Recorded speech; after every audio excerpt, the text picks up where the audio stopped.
Welcome to the Dan and Alan Review Stuff Show. I am one of your hosts, Dan Burke. And as always, I have the special privilege to be joined by my co-host, Alan Freeman.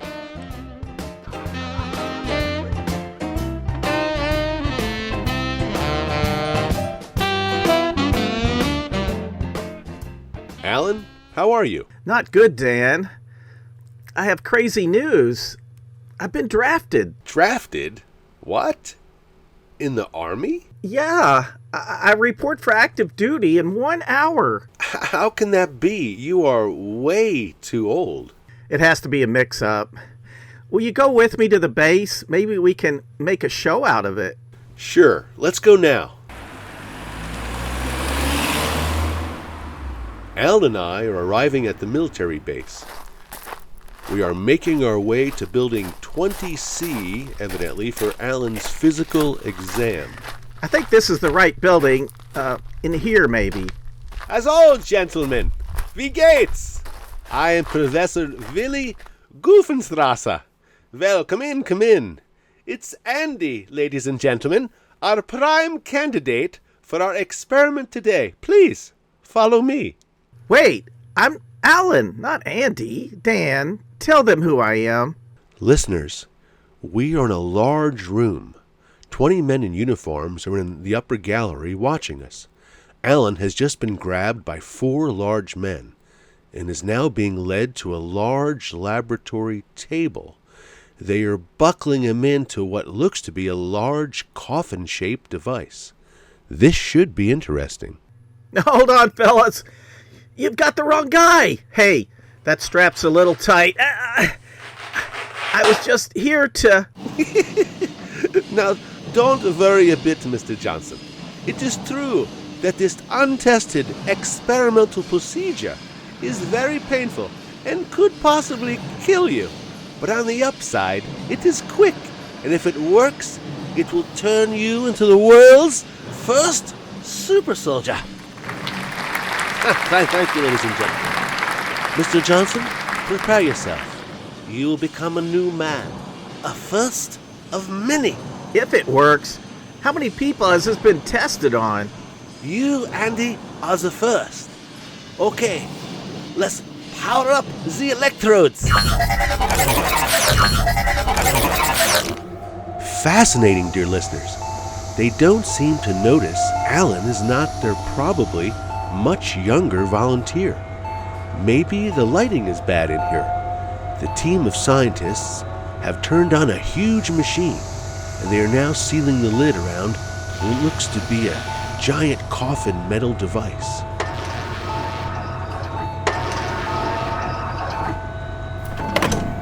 I'm actually very claustrophobic.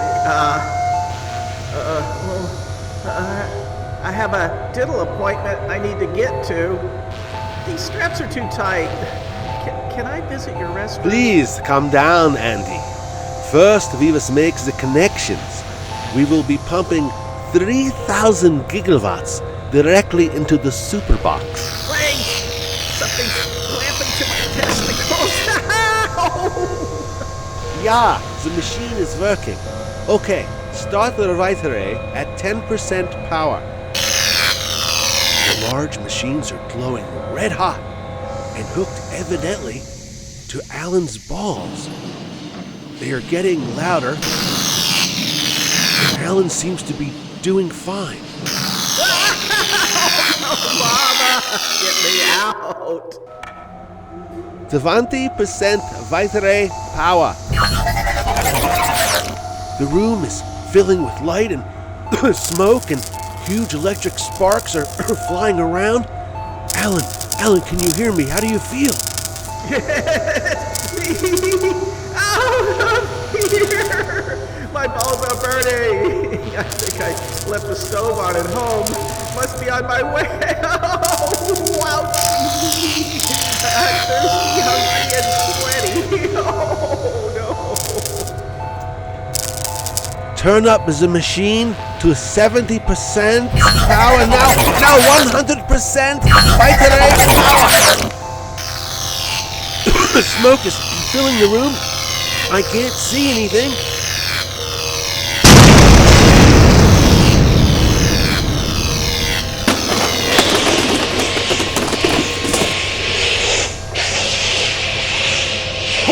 Smokes!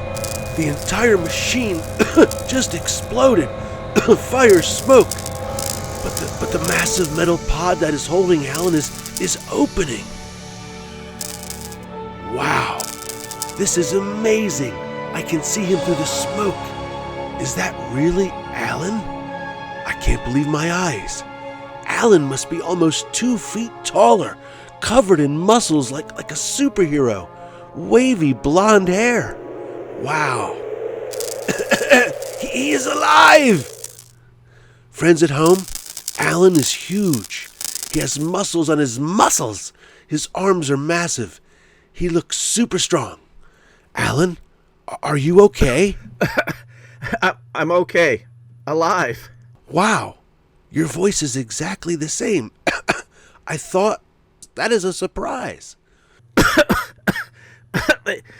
They fried my balls. They are beyond well done. My clothes ripped away. If I knew, I'd have worn my stretchy underwear. Step back, radio man. I must conduct a test. Okay, take this solid steel bar, Mr. Johnson, and try to bend it.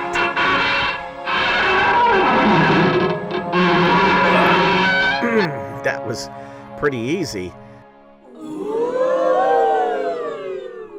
Can I go home now? I don't want to be late for dinner. Mondays, Mama makes hot dogs. As you can see, gentlemen, the Super Soldier program is a success.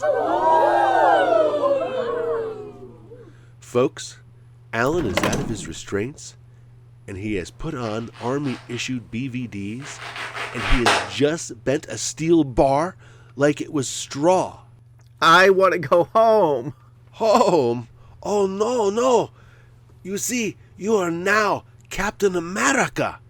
You must fight for liberty, justice for all. This the machine destroyed. You are America's only hope for a super soldier. I'm not Andy. I'm not Mr. Johnson. And I'm a lover, not a fighter. There seems to be a problem. Alan is refusing to use his newly acquired super abilities to help mankind. Well, it is your choice, ultimately, Mr. Johnson.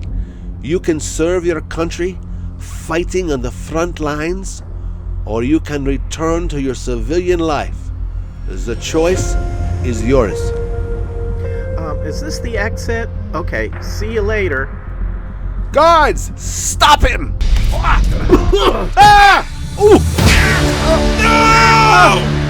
With no effort at all, Alan has just knocked out 5 guards. He's heading towards the door, and I guess we are leaving. Please, no, stop, please. Without the machine, we cannot make more super soldiers. Sorry, Doc. Let's go, Dan. I'm really hungry. Can we get a dozen burgers on the way home?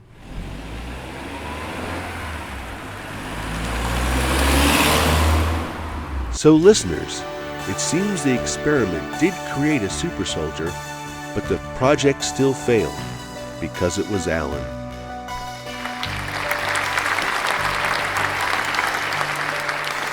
So, Alan, you are looking normal again. How do you feel? Well, my private parts are healing, and my muscles faded back to normal size. I'm going to pretend it never happened. Well, I'm pretty sure the government's major multi-million-dollar setback with that massive military project won't come back to bite you in the future. Now, on with our show. Tonight's main topic is Captain America, the First Avenger, the 2011 film that was one of the setups for the whole Marvel Universe with Iron Man, Thor, and Captain America, I would say. Alan, tell me a little bit about what you think about this movie, or anything at all. I just watched it yesterday, so it's kind of fresh in my mind. I really liked it. They did such a great job. They only changed a few things from the comic book, actually, which nobody remembers.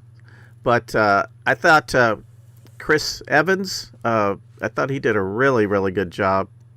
And all the special effects, everything were great.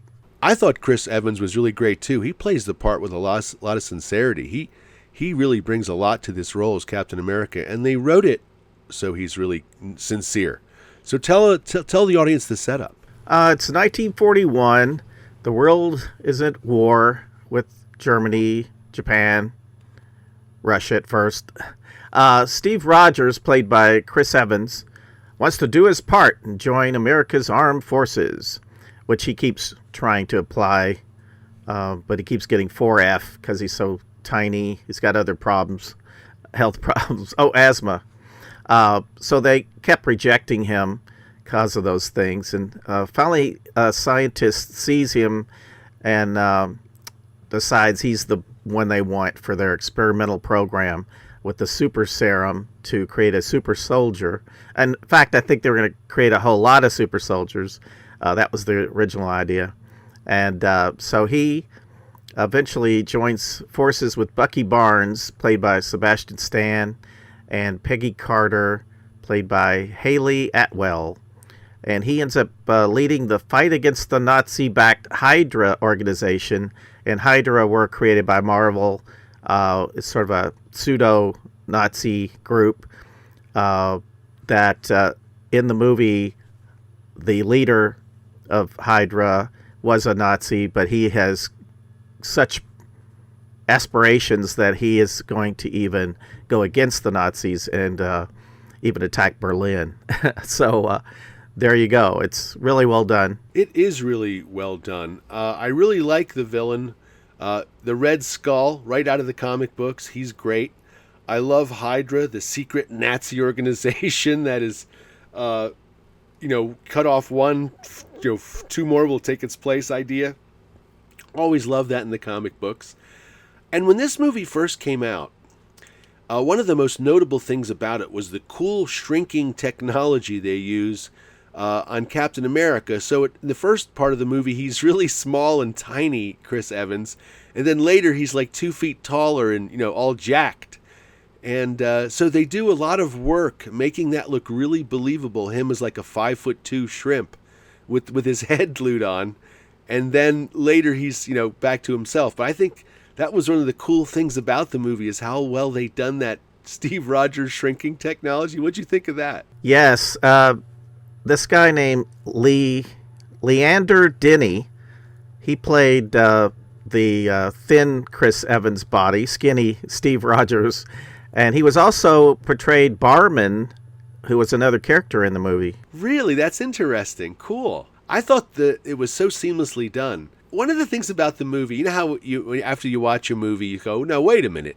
This movie is pretty well structured so you don't get a lot of that. But one of the strange things about the film is the genius scientist who is more valuable than anybody is working the World's Fair.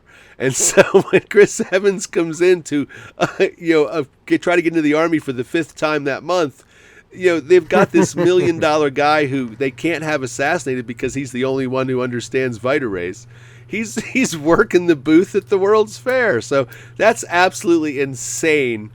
But it is a plot convenience. That sort of leads to this other point that the spy who's there when Steve Rogers is turned into Captain America, the spy is setting up on the second floor looking through the window with all the visitors, right? And so they all leave. He leaves the little thin-looking bomb thing. And so he ends up blowing up the visitor area where no one's in. That's smart. And then... and he waits... He actually waits till the success of the experiment before he does anything. They should have known it was going to work because he used it on the Red Skull with more or less results, So they knew he could do it. Well, they sent a guy in, but they didn't send in the smartest guy. So give me some more thoughts about this. Okay, it turns out this is the 5th movie of Captain America, believe it or not. There was the 1940s serial episodes at the theater. And then there were 2 in 1979. Ren Brown played Captain America. in a 1979 movie, which was really bad.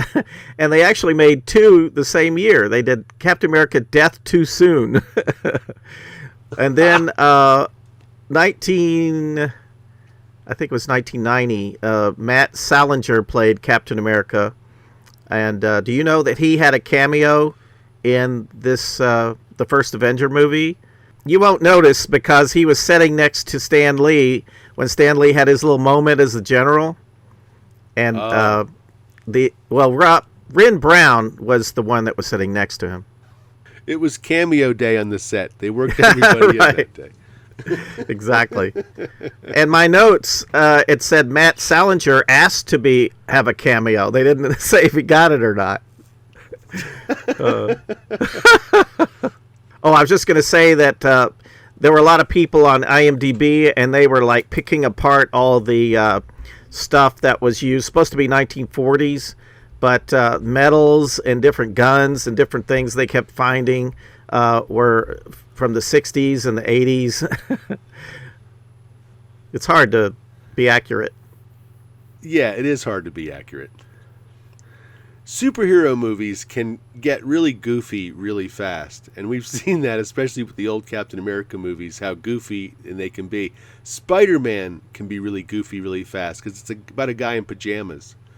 So I think what they've done really well in this Captain America movie and Iron Man and Thor is they somehow made the goofiness go away and make it believable. And I like that in this movie there's a part where he is doing the War Bonds tour with all the dancing girls, and he's wearing like a really goofy version of his costume. You know what I mean? Yeah, and then later he gets cheap. Later he gets the more helmet version of the real version, you know? Mm-hmm. And anyway, I like that because almost by spoofing itself in the movie, it acknowledged that in some way how goofy this all can be. You know what I mean? I thought that was really a smart move, and they did it right. You know, that could have made things worse, frankly. I like how he always got to punch Hitler out on every time he did the stage show, and then later when he's in the real battle, they said, well, what makes you so special or whatever? And he goes, I punched Hitler out 200 times. That's right. It's really good. Yeah, and that's right off the cover of the first Captain America comic book, him punching Hitler in the face. Do you know they show those kids reading that copy of Captain America in the movie? And you don't have time to see it, but they actually retouched out Bucky Barnes from the cover because it didn't match what the movie was doing at that time. Another thing I liked about the goofy costume was Disney Plus had this TV show about Wanda and the Vision. It's called WandaVision, which I liked. It was a quirky, fun show. And in that, they go trick-or-treating in one of the episodes, and they're wearing kind of comic book, wacky, goofy versions of their costumes. Wanda is, and so's the Vision. And it's just he's wearing like Converse sneakers to complete the whole thing. Anyway, I thought that was really cute and really cool, and I like that. I like when properties are able to make fun of themselves in a way like this. So that's why another reason I like the goofy Captain America when he's on tour with the USO tour. I like it when movies make fun of themselves visually like that. Anyway, it's they do it again in Wanda and Vision. They do it great in Wanda and Vision. Yeah. What did you think of the special effects in this thing overall? I was very impressed. And they had a lot of special effects. Like you said, when I rewatched this recently, I looked really close at when he was thin Steve Rogers, and it's so seamless. It's very well done. I think this movie is really well directed. The action scenes, especially when they're traveling through woods at speeds, or they're sliding down ropes, or he's coming at the place on the motorcycle before he jumps off. There's a lot of momentum in the action in this movie intentionally, and I think that's really cool. Blended with a zillion special effect shots, but there's a plan behind it. You know what I mean? As opposed to sort of other action it could be. I liked the action in this movie. I thought it was pretty good. Joe Johnston, the director, I just found out that he also directed The Rocketeer and October Sky. And Rocketeer was one of my favorite movies for a long time. So now I'm more impressed with Joe. Yeah, he's able to do a good sense of scale, actually. And think of that, like that scene with the train where Bucky unfortunately falls to his death. That's a complicated scene. They're zip lining onto a moving train. You know what I mean? In the comic book, it was a rocket that was being shot, and I think they were trying to stop the rocket from coming to the U.S. or whatever. And Bucky fell off, or he stayed on. I can't remember, but Cap fell off, and then that's when he fell into the Arctic and froze into a block of ice. But Bucky must have blown up, I think. Yes, he did. He did get blown up, poor Bucky. They don't really talk about what happens to Bucky. No. Oops. Never mind him. And Captain America, he's filled with a little bit of angst in the comic books for Bucky, but then they give him a replacement, like, within the next issue, so he's good. I really enjoyed Hugo Weaving's performance as the Red Skull in this. I thought, believe it or not, even though he had to wear that goofy mask some of the time, he actually had a really fun part. You know what I really, really love about his performance? There's a moment where the Nazis come in to tell him that they're withdrawing. They're going to tell Hitler that his whole thing is not working, and they're going to get rid of his funds, and it's all over. Hydra's over, basically. And so he has them stand in front of the ray gun machine, and he counts them. He goes like 1, 2, 3, as if the machine needs counting. A ray gun. But he counts them. He goes 1, 2, 3, and then he hits the button, and then he starts evaporating the guys, and they're running for their life, and he's zapping them. I thought that was really great. Nazi on Nazi violence. I love that. The Red Skull's real name was supposed to be Johann Schmidt, which is a German translation of John Smith. What did you think of Hugo Weaving? Oh, I thought he did a great job. As far as his red face, I was curious why they made it kind of a bright red like that. Because usually in these Marvel movies, they tone everything down. Like Daredevil will be crimson. He won't be bright red. You know what I mean? And then there's the Red Skull, and his face was kind of a crayon red instead of a darker blood-looking red. I liked it when he first confronts Captain America, and he says, I was the scientist's first success. And doesn't he, like, punch something and bend it or some crazy show of strength he does? He punches at Captain America, and he puts a dent. His fist makes a dent impression into the shield. Yeah, somebody pointed out that later there's no dent, and then at one scene later, he holds it up and it has the dent back. Yeah, continuity problems. Well, this is a long movie, 2 hours and 4 minutes. Yeah. Oh, about the length of it, it seemed like the movie was over about an hour.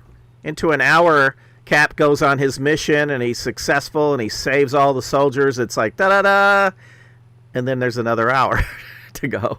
Yeah, the third act starts up, when he's standing in front of that map pointing out Hydra targets. That's when the third act begins, yeah. And you're like, wait a minute, I thought it was over. Yeah, it's almost like they took the sequel and slammed it into the first one, and then he has to fight the Red Skull and everything.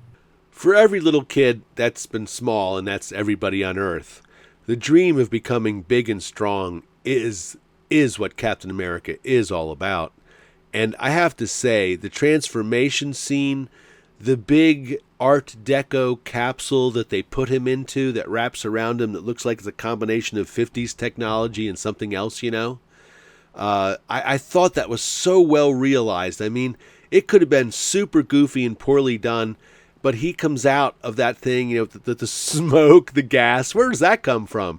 Anyway, the whole thing, I thought the transformation was great.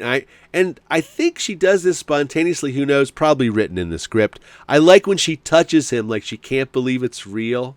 I thought that's great. Supposedly that was not in the script, and she was just kind of overcome with Chris Evans' body for that moment, and she did it without even thinking. She just like, I got to touch this guy. She was overcome that night in the hotel room, but that's a different show. That's on pay-per-view. Yeah. Anyway, I love that capsule that wraps around him. All the technology is kind of cool. And it's funny. You have to ask yourself, because he's wandering around at one point, Tony Stark's lab, and he picks up the shield, which is underneath the desk, just kind of set aside. What the heck's this? Oh, it's my old toaster made of titanium. Yeah. It's that kind of thing. And first off, who made it into a round disc, the most valuable metal on Earth?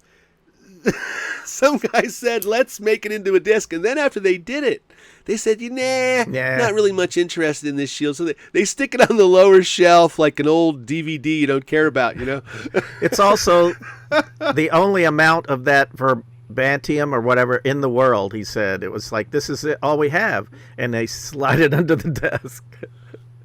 Yep. They could have made earrings, bracelets, microchips, something to go to the moon. Nah. They made basically a manhole cover with it, One thing I wanted to say when you were talking about how everything looks cool, like old technology, but it's supposed to be doing like the transformation machine, still has that kind of 50s, 60s look to it.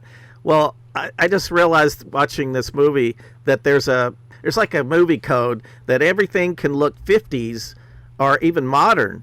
You have lasers and stuff, laser guns, as long as all the monitors they look at are all sepia and round and weird shapes and look fuzzy. Yep. Did you ever see that movie about Nazis on the moon? Yes. Yeah, it's like some crowd-funded thing. And guess what? I think that's called October Sky. I think it is. The design of everything is really cool. Like you're talking about, it's that deco 50s-esque stuff. You know what I mean? Yes. The art design in that movie is so cool because it's the same thing as this, but even better probably.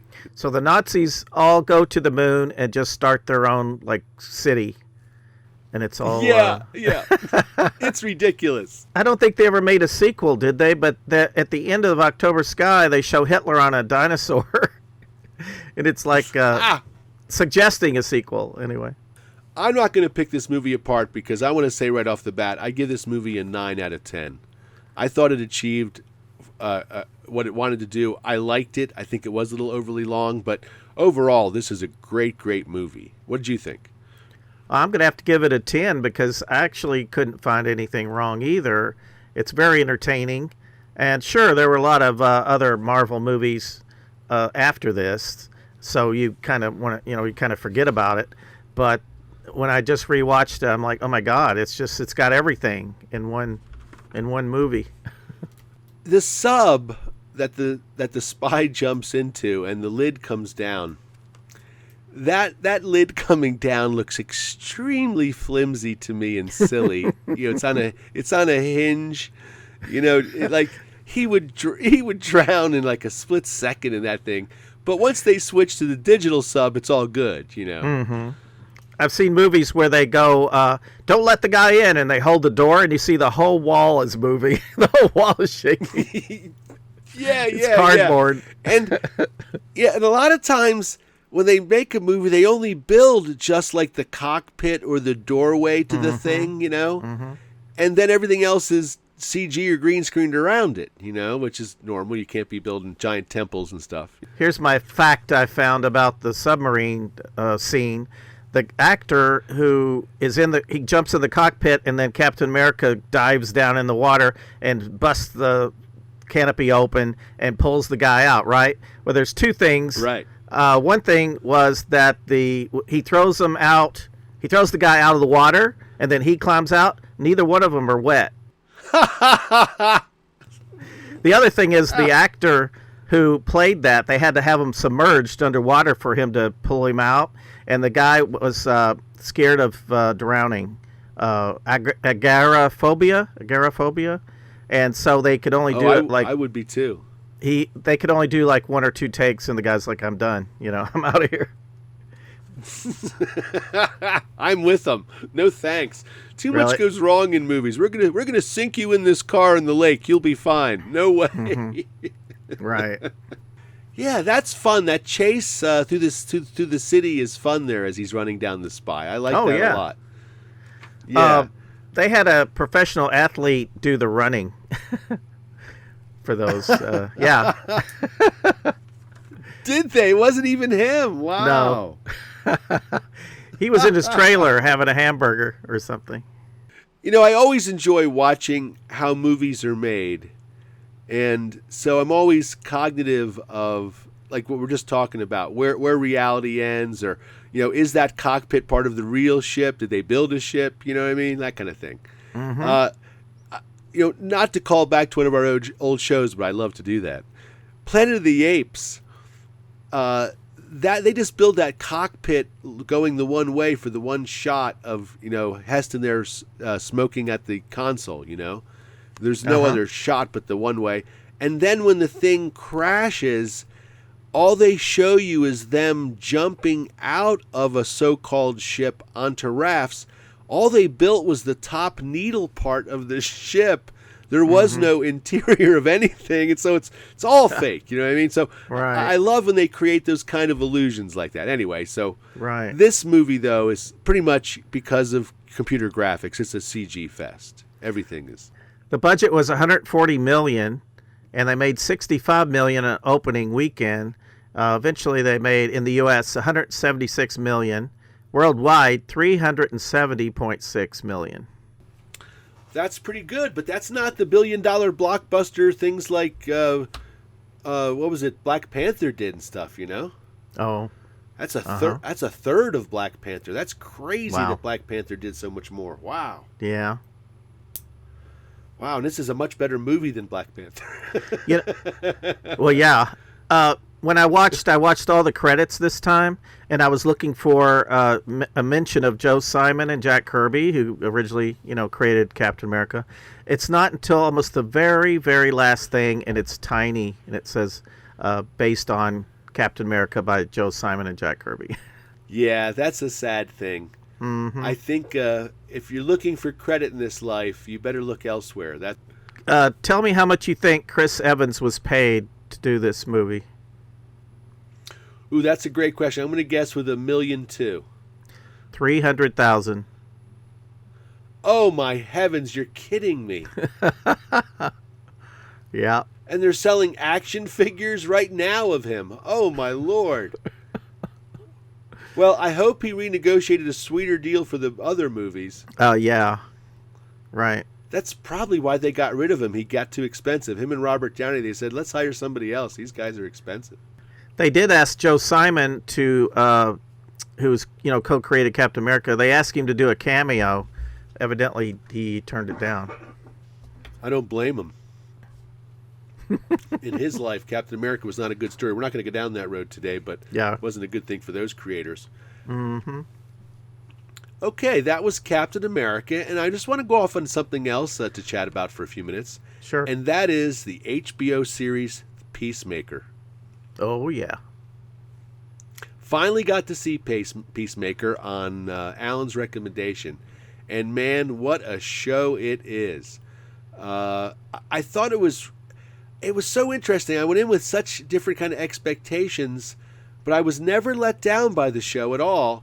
But it really surprised me in many ways. So I think, though, what I took away, and I want you to talk about it, is it's sort of like a buddy cop movie, because him and the guy who play Vigilante are constantly driving around, bitching at each other. So tell me what you take away, the big picture from Peacemaker. Yeah, I love how the interaction. It's the whole show seems to be mostly about the interaction between the different characters and how they don't get along and so on, like you just said. And that Vigilante, he keeps acting like they're friends, but Peacemaker doesn't really act like they're friends, that kind of thing. And they do hang out a lot, yeah. And they had the big scene where they were shooting all the washers and dryers and machinery in the out in the woods. That was crazy. But I just love I love Vigilante because he's so crazy. I thought this TV show created the right balance between humor, drama, and urgency. And, the guy who did the last Suicide Squad movie, what's his name? Gunn? James Gunn? Yeah, James Gunn wrote and directed many of these episodes. He wrote the whole thing. And he really gets what humor is for me. It's very dry and funny sometimes. And I really love that about the show, how it works on that level. I also liked, as Alan just said, is that the show is about the characters. The most important thing about the show is, the interactions between these folks and how they decide to do the dirty deeds that they're doing. Right. Because the setup is that they're going to go kill a senator and his family. That's the setup. They come to Peacemaker and they say, listen, we need you to kill this senator. And we can't tell you why, but it's Project Butterfly and we need you to kill him. Right. So what do you think about all that? Throw in some stuff about what you thought about the plot. First few episodes or whatever, you don't even know what the mission is. Like you said, you don't know. They don't know. But yeah, these butterflies are taking people over and taking their minds over. And so then it gets confused. It gets twisted because then you find out that the leader of the group that's trying to stop the butterfly invasion is actually one of them. That was a twist, right? And then, yes. And then you find out he still wants to continue to stop them, though. So there were some twists and turns, and then you had all the comedy, of course, which was, I think, most of every episode was just the humor, which I liked. I like that too. There's a couple great moments in the show, and that's, shows are supposed to deliver great moments. It doesn't always have to be a confrontation. Usually it is. But one of the scenes I really liked is they have an array of different helmets that the Peacemaker can use, and they all do different things. And one of the helmets gives him X-ray vision, and at one point, the girl puts on the helmet, and she's able to see into the head of the guy sitting at the desk next to her, and she can see the butterfly in the guy's head. Oh, yeah. And she realizes he's one of them. So I thought that kind of writing and stuff was just brilliant. And everything that they introduce, they call back to. It's so well done. And there's a lot of funny stuff with them just all piled into the van, and they're going to the mission, and they're playing rock and roll music, and you just got all these extra little things going on. Yeah, it's about a group of misfits who don't like each other, who eventually begrudgingly earn mutual respect and then friendship with one another. That's the arc of the whole group. And that's kind of interesting because they're even identified as misfits. There's some communique at the end of the show where they're talking about, and it goes, how are you going to defeat the world with two idiots in a costume and two other misfits or something? And so they realize that they're the misfits. Right. Yeah, because at some point they were like, why don't you get Superman and Batman? Why don't you get those guys to do this mission, And they're like, well, we picked you because you owe us. I mean, you have to do it or you're back in jail. You're back in prison. So you don't have a choice. Yeah. Several people go on a journey in this thing, and I think what I thought was a very strange choice to be focusing on the young girl who's the daughter of the lady who runs the Suicide Squads. Right. Amanda Waller, her daughter, is basically the protagonist in this. And every story, not every story, but most stories have what I call an entry character, where they go into the story like Hellboy. They have the new kid on the block comes in. They need someone to come in who's new so they can tell everything to, so you and the audience can learn what the hell's going on. You know what I mean? So she's our entry character into everything. She's the one who asks all the questions. She's the one who discovers the things and propels the story forward and betrays Peacemaker, and at the end becomes Peacemaker's friend by saving him. And so a lot of interesting journeys in that. So at first I was confused why we're following this girl's journey. I couldn't understand it. But I have to say, by the end of the show, they won me over. Right. I was rooting for her. I liked her. You know how we like to compare everything to Mad Max Fury Road, or just there's a connection there? This is kind of a thin connection. Yep. But, in that movie, Mad Max, you had the white... the group of boys, they're like war boys. And you had one of them that he just wanted to kill them at all cost, and then he eventually helps them, right?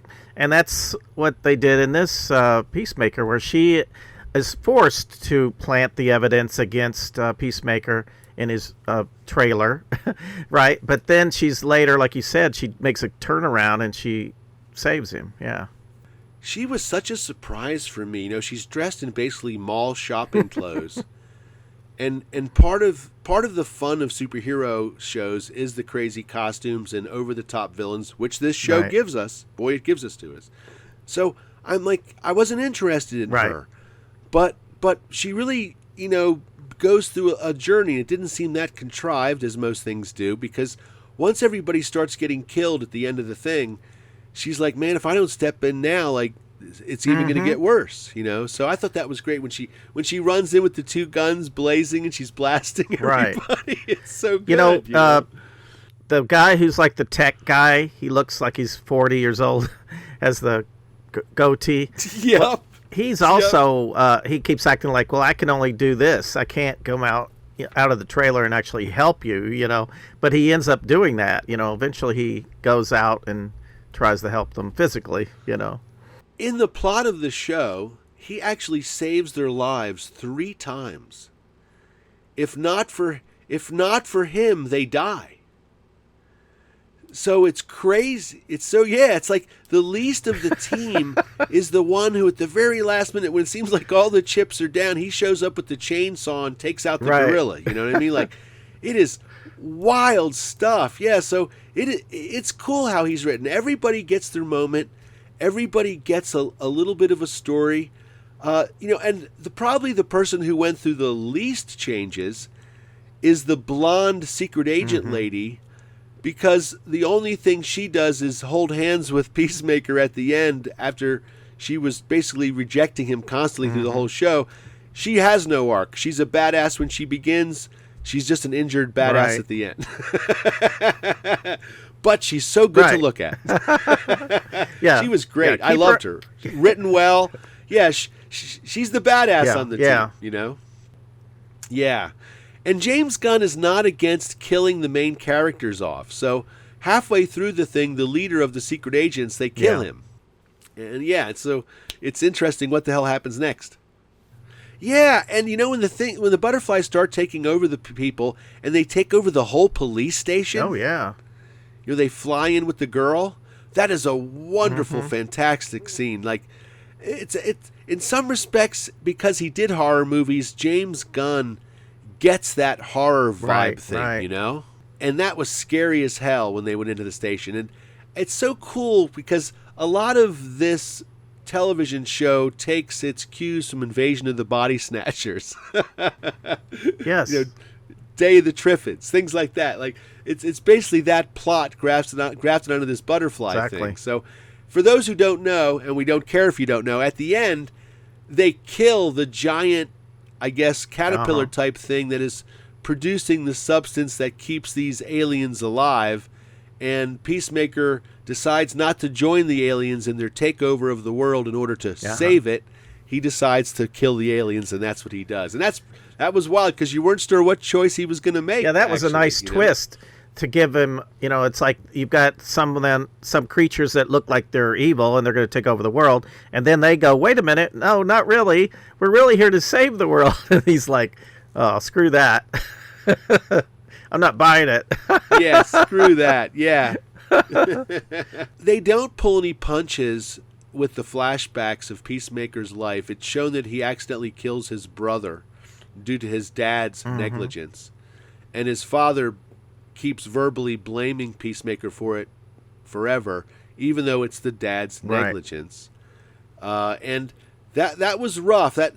So he's trying really, really hard to make us have sympathy for Peacemaker and see why he's so damaged, even though he's a psychotic killer.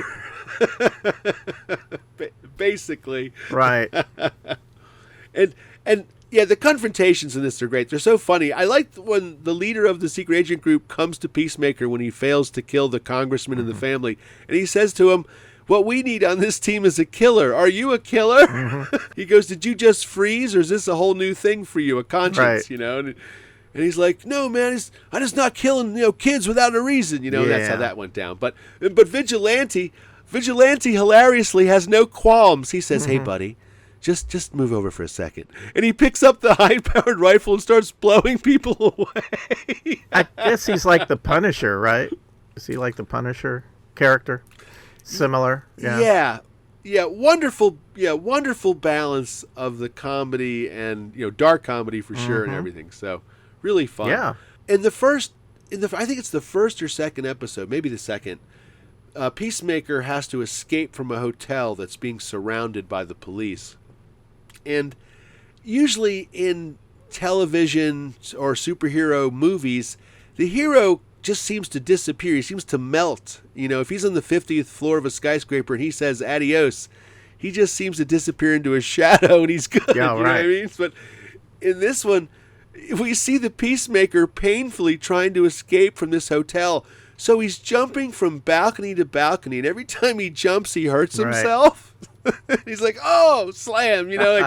I thought that was really funny, like deconstructing again the whole superhero genre. Like, how would you actually really escape from a hotel if you couldn't fly, right?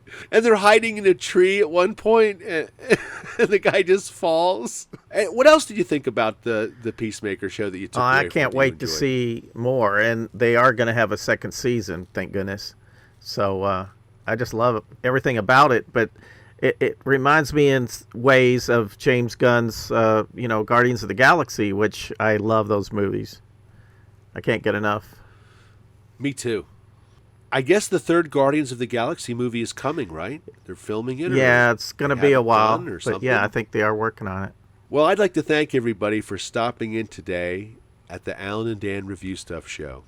Be sure to like the show, subscribe, hit the bell button so you get notifications when the next show comes up. We need everybody on board to subscribe, folks, so if you're listening, please subscribe. We've got to get ourselves to our first, mark of subscribers, and our goal is 1,000, so we'll try to get to our first 1,000 subscribers, and we'll see how fast we can get there. It may take us a few lifetimes, but you never know. We might get there soon enough. Alan, did you have fun today? Thanks for letting me be here. Good. And I'm sorry the super serum has worn off because it was really fun for a while. Yeah, I tore the door off my car. That was just an accident.